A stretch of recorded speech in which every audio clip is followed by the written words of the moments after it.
What's up everyone? Welcome to my YouTube channel Strix Outdoors. In this video we're going to take a first look at the new Spypoint Cell Link. This little device is supposed to allow you to convert any non-cellular camera into a cellular one by using this little SD adapter, and we're going to go into the details about this. As I mentioned, this is going to be a first look. I'll do subsequent videos on how this is functioning and testing that I'm going to do. So if you haven't done so already, I'll invite you to hit the subscribe button and make sure to hit the notification bell so you're notified when those videos come out. So the only thing that I ask in return for this awesome information that I'm going to provide, the only thing is for you to bullseye that like button.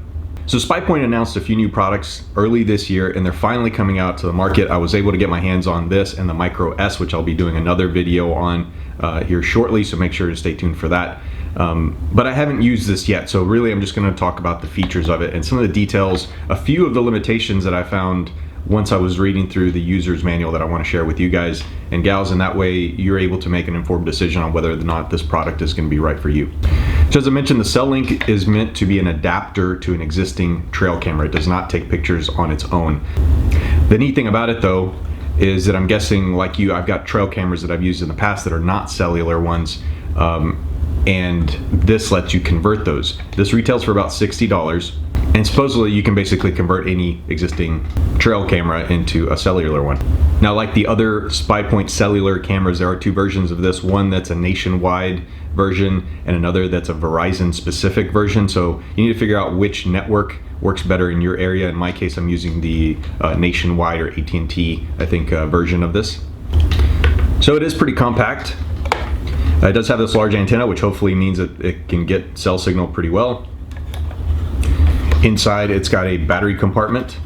This battery compartment, you have to push in and then push this little orange tab to get it to pop out. And this holds 8 AA batteries. As usual, Spypoint recommends using lithium AAs, but I have had some luck with the Eneloop rechargeable AAs, although it specifically states that they do not recommend to use rechargeables with this product or any of their other cameras. This does require a micro SD card. So you can go from anywhere from a 2 GB to a 32 GB SD card. 32 GB is the max, and that has to do with the file format structure that this camera requires. You can't use the correct format if you get a larger than 32 GB SD card. It does also need to be class 10, and that refers to the write speed at which the camera can write to the SD card. Very important. So as I mentioned, it comes with this battery pack, which takes AA batteries, but you can also use the Spypoint Lithium or Lit-10 battery pack. Now this little bugger retails for $50, so almost as much as the whole device in general. It is supposed to have longer battery life than using just AA batteries, even the lithium ones, and of course this is rechargeable, but at $50 it's a little bit steep in my opinion. We'll see. Okay, so the way this works is through this adapter. So it has an SD card looking piece on the end that slides into your existing trail camera, and then this very thin flat pack type wire that comes out, and then that attaches to a mini USB adapter here that plugs into the Cell Link. So this plugs in here on the bottom. It's a little tricky to get in, and then it kind of bottoms out, and it's got this little nut here which you can attach to keep it secure and keep it from pulling out. So that seems pretty secure. This is an older Bushnell HD trail camera that I've had and used for many years. This works on just batteries. So the way this works is you would slide in the SD card adapter piece to the Cell Link into the SD card slot in the camera, and then function your camera. So turn on your camera, set up the Cell Link to where it's getting signal, and theoretically it should all work. So again, I believe the way this is going to work is whenever the camera takes a picture, instead of writing it to the SD card as it would normally do, it's actually transmitting it to the Cell Link, and then it's writing onto the micro SD that's in the Cell Link. And then later on, based on the programming, the Cell Link will actually just communicate back to the Spypoint network and upload whatever pictures you've taken. So a couple things to point out that I've noticed just from the get-go. So you know, as you probably already guessed, this little flat pack wire has to fit in between the grooves on whatever camera you're using, right? So all cameras or trail cameras that I've seen are typically set up so that you're trying to waterproof the components, the inside, right? And so this is going to have to sit through whatever that sealing mechanism is. On this pipe, on this bushnell, it's down here. It's got a little rubber ring that runs all along the edge here. And so you do have to be pretty careful, it looks like, to kind of bend this the right way and try to secure it in a way that you can close the camera and still button it up. It does exit, at least in this case, and I would recommend that you do this. I believe it's recommended in the manual as well. It does exit from the bottom of the trail camera, so that will help to prevent water from seeping in since it's on the bottom. Limitation, I'm also a little concerned, to be honest, about this little wire pack and its durability. You know, how many times are you going to have to crush it before it starts being damaged and not communicating properly? I did read in the manual that Spypoint intends to sell this cable adapter as a replacement part. As of right now, it's not listed on their website, so I can't tell you how much that's going to be, but based on some of the other things that are on there, I'm guessing it's going to be between $10 to $15 for a replacement cable, which we'll see. It might be handy to have one as an extra just in case. One quick thing to note about this that I noticed is that this SD card adapter piece doesn't seem all that secure. So when you push it in, it clicks in like a normal SD card, but it just slides out. So with a normal SD card, you insert it and then you push it in until you hear a click, and that means it's secure. And then you can't pull it out. You have to push in again, hear it click, and then it pops out, and then you can eject it, right? Well, that doesn't seem to be the case with this one. Here, I'm going in, you hear the click, it's retained, and then I'm simply pulling on the wire and it's coming out. So that's not really good, because if you're not careful about how you position this wire as you're closing this, I could see very easily potentially that this could get dislodged and then you would be rendering this useless. So here I'm going to try attaching this to a different camera. This is a Spypoint Solar, and the SD card reader slot is on the side here. So again, pressing it in, you're going to hear the click, and it just pulls out again. So it's not camera specific. That's something not right with the way that they made this SD adapter. I don't know what it is. All right, so what's interesting about this one, I'm not sure if you have this camera that you're planning to use, is that the little wire adapter comes out just where this clasp is. And so I'm gonna have to be pretty careful, but I think I can sneak it. I think I can sneak it below. I may not actually close this clasp just because it looks like it's gonna put a lot of pressure and potentially kink the wire pack right here. So we'll see. I'll play with that. I'm a little worried about that again for the waterproofing, because this is on the side, so any rainwater is going to run down the side. Hopefully it won't be an issue. Of course, the other concern are critters. So if you've had any experience with trail cameras or other things like feeders in the woods and you happen to have raccoons in your area, you know that they're quite mischievous and like pulling on things like wires that are hanging out. So Spypoint does recommend, you know, putting the wire behind the camera so that it's a bit protected, and then trying to keep this as close as you can to the camera when you're strapping it onto the tree or pole or whatever it is that you're attaching this to. And that's to try to prevent critters from pulling on this wire. So that's going to be a potential issue. Now hopefully if you're positioning this in a certain way, maybe the raccoons won't necessarily get to it.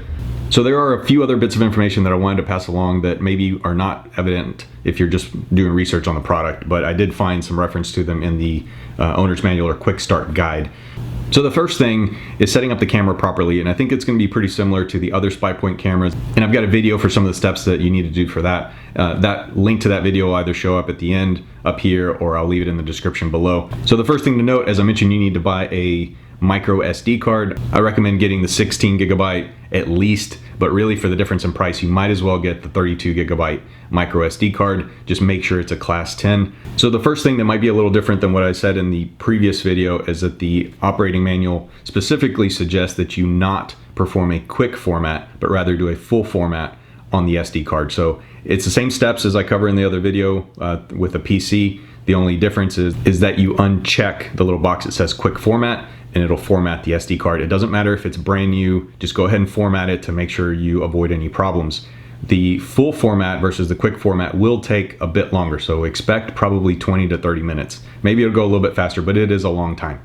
You've got a couple options when you go to activate the camera. What I find is usually better is using the Spypoint app on your phone. You'll need to download the Spypoint app anyway, so I recommend that you do that. I did find that the scan barcode part of the app, which you go through whenever you're activating your camera, does not work on these because it has a QPR code instead of a barcode, which is kind of silly to me that they haven't updated the app since they've changed the system.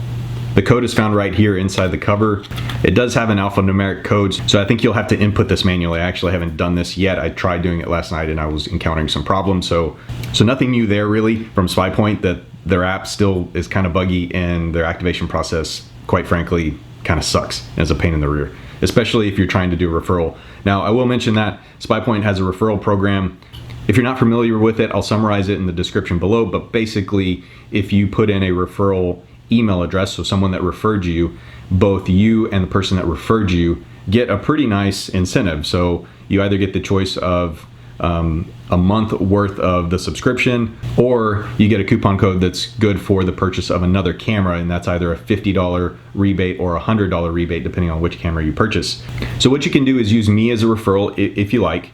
I'm not going to put the email address anywhere on this video or the description below. I'll ask you, if you want to do that, please look me up on Instagram, Strix Outdoors, or Facebook, Strix Outdoors, and send me a message, and I'll direct message you the email address that you can use for the referral. Again, it benefits both of us, and it's really only if you want to do that. But so it's very important to note that in order to get that benefit, or at least the easiest way, is to put that email address as you're activating the camera. It does not let you go back and enter that after you've activated the camera. There is a way to contact customer support and request that they honor that, but it's more of a drawn out process. So before you activate, if you're interested in getting that referral, be sure to PM me and I'll try to get back to you as quickly as I can. Okay, so operationally, there's a few things that I wanted to point out that I didn't realize until I purchased this and read through the manual, right? And this may be relevant to you. So a couple of things that Spypoint recommends for camera settings for your trail camera to make this work properly. One, a low resolution photo format. I don't know what that means in terms of how many megapixels or how many megabytes the picture can be, so a little bit non-descriptive. It says precisely adjusted date and time, so I'll have to dig a little bit more into what that means.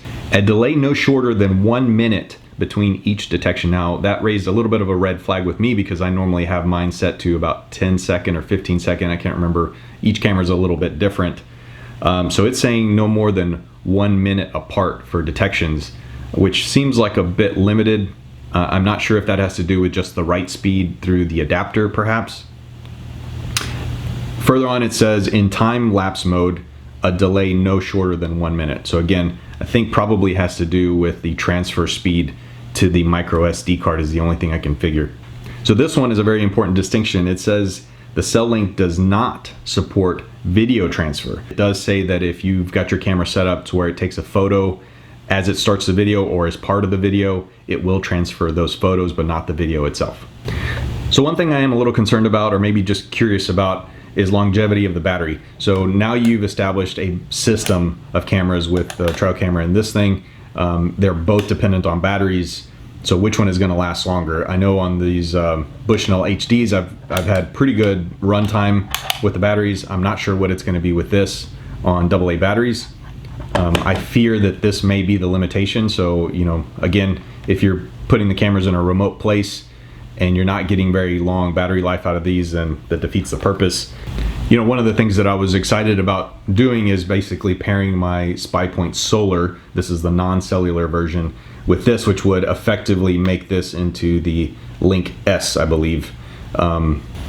This camera I've run basically indefinitely. I think I've actually run it for about 2 years straight without draining the AA batteries that are in it, and it basically was self-sufficient with the solar panel. So in this case, really, this is going to be the limiting factor. And I'm curious exactly what that will be, and of course that's what the subject of the subsequent videos is going to be. Well, I think that's it for this video. Again, this is the Spypoint Cell Link first look. Be sure to stay tuned for the follow-up video. And as always, thanks for watching.